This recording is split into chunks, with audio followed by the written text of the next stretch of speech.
What is up, you guys? Welcome back to a brand new review in the Collector's Closet. Collector's Closet, that doesn't really make sense. It sounds kind of cool though, might actually keep that. We are here with another McFarlane review, and I'm pretty stoked about this one. I'm actually really excited about this one. It's a little bit of a bittersweet one because this is the last McFarlane Arkham figure that I need, because of course this is part of the Arkham wave, one of my favorite figure waves of all time. I'm super into it. I've been collecting since they came out with the Arkham Batman and Joker. I have been so excited to just expand the collection, and it has grown over like what, 2 years. I'm super excited about this, but this is the last figure I need for my collection, and I don't actually have it for myself. But luckily for me, my wife absolutely loves this figure, and it was kind of hard to choose between the extra Red Hood they had and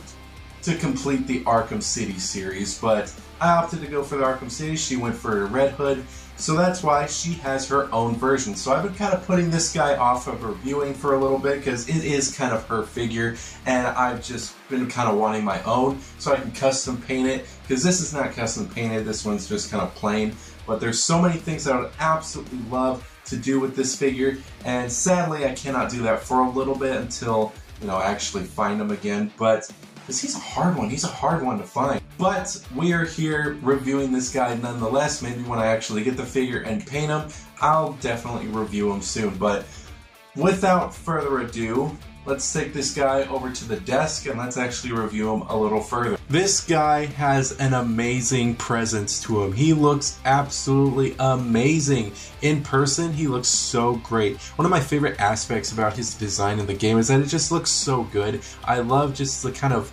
hand-painted design that he actually looks like. If you look at his bat symbol on his chest and on his back in the game, it looks like he spray painted that or something.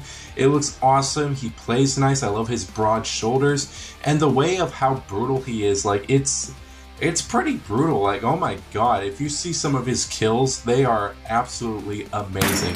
With his design, I do not see any flaws with it. I absolutely love this design. It's one of my favorite designs. I love the Gotham Knights Red Hood look, but it's just not as good as this one. I love this character's look, love his design, love his gameplay. It looks awesome. Now, going over his little accessories here, he does have a couple. First of all, looking at his amazing card, this is an absolute amazing ass card. I love that the mask underneath the helmet is hidden, and I love just how good it looks. It's so awesome. It's pretty badass. I absolutely love it. There's some stuff on the back, his data file. If you want to pause that yourself, you can read that. But this is an amazing looking card. I absolutely love it. He does come with other accessories. I don't care about these ones as much. These ones pretty much just go onto his arms, which we will look at in a little bit, but they're basically just kind of effect parts, which is super weird. So it will look like my fingers like swooshing, or this one's getting ready for a punch, but this is so bizarre that this figure would come with that. But it kind of does make a little sense, you know, because they can't really add guns to their actual figures, which kind of does sucks. But he does include some trigger finger hands, because these ones are just full-on fists, but he does include some trigger finger hands, and that just opens up amazing possibilities. And the fact that they came out with their weapons pack and their weapons pack 2, god, it's gonna be awesome. It's awesome. Now, how do these effect pieces work? Well, you pretty much just add it to a part of his body. So let's say he's going in for a swing with his arm. You can use the swoosh effect and just kind of clip it onto his arm.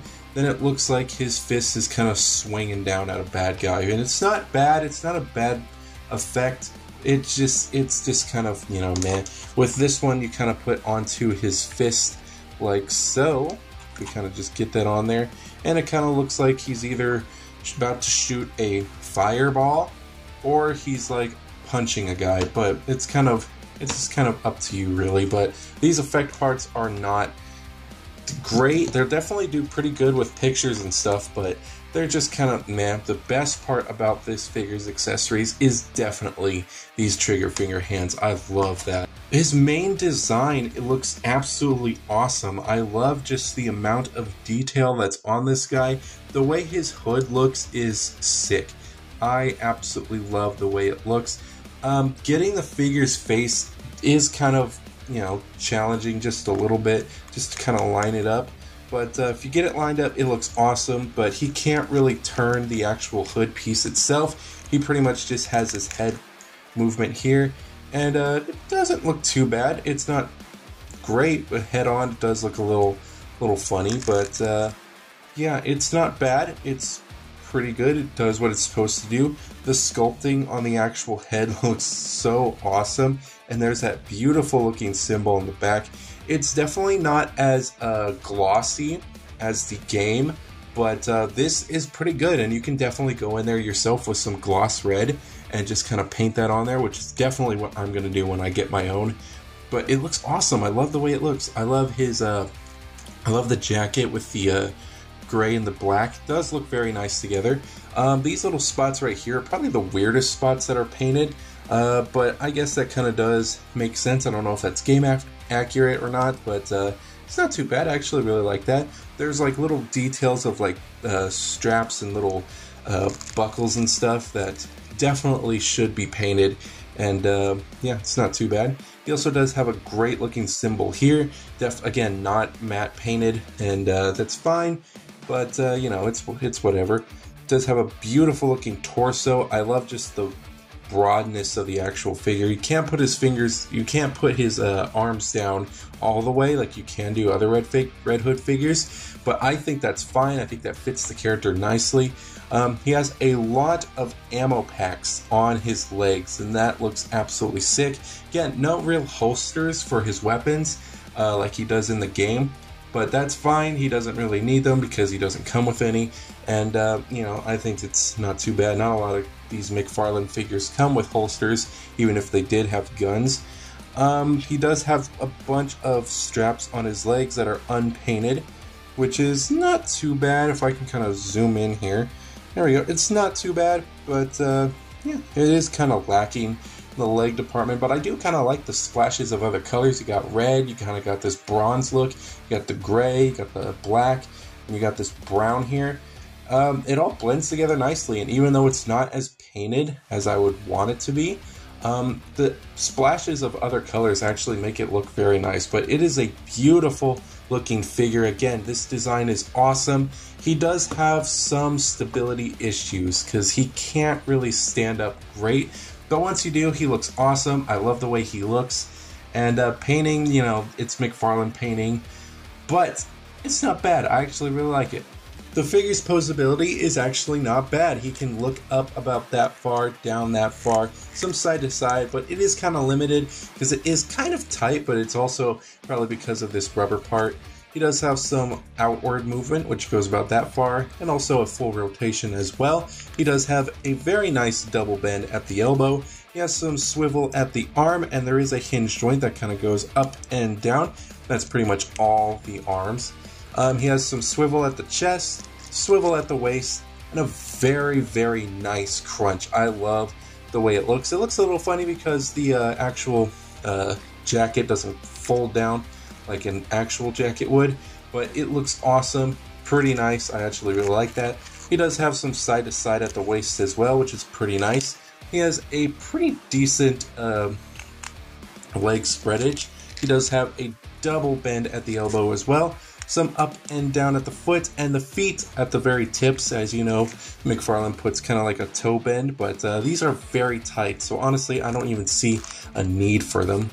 For posability, it is not that bad. He can get them into some pretty nice poses. You get some pretty decent use with these effect parts. The posability is not like dramatic. You can't really get them into some kind of big superhero moves, but he's pretty good, and the effect parts do kind of help a little bit with giving them a little bit more character on your shelf. But if you do not want that and you want the big gun, then you're going to need the other hands. So the other hands, we pretty much just pop them on off, as tight as they can. They're very unique too because they're a very thick peg. Some figures' hands, if they have the peg at the hand, it's not that thick, but that is actually very nice. But if we do that with the other hand and put the other alternate hands inside, and giving this guy weapons is probably the best thing that you can do for this figure. Oh my god, he looks so complete with them on. This figure looks absolutely awesome with these on. I absolutely love it. The only downfall about having the guns in his hand is that it's very, very difficult to get them in. I think it's just because it just hasn't done that before. It was super hard to get them in. Took forever, but managed to actually do it without actually breaking anything, so I'm pretty happy about that. And something I forgot to mention, that the arms, he has a swivel at the bicep, which is right around this area, and that's actually really cool. I actually like that. This one is a little tighter though. I don't want to mess with that because I don't want to risk breaking the actual figure, but this one actually does swivel a lot, so that's pretty cool. But if you can get them into some aerial poses, this one I'm using the Reaper stand that I got with the actual Reaper, but if you get him this in some nice poses, it looks so awesome. He looks so amazing with the guns, with the posing. It's awesome.